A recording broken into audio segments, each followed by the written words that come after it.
So ang ating next step ay i-blender po natin ng kalahati ng mga ingredients para sa ating gagamiting sauce sa ating kimchi. Tansyahin nyo lang din mga kabayan, konti-konti mga ingredients, at yung kalahati ay imimix natin sa ating pechay. Naglagay pa akong paminta at konting asin.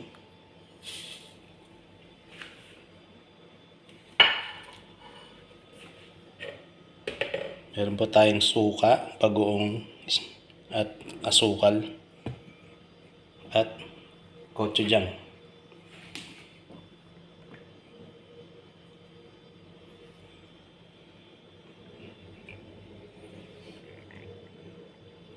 At 3 spoon.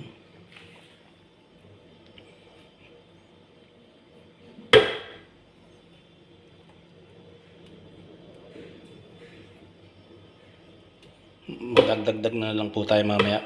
Depende sa lasa. Pag nagmix na po tayo.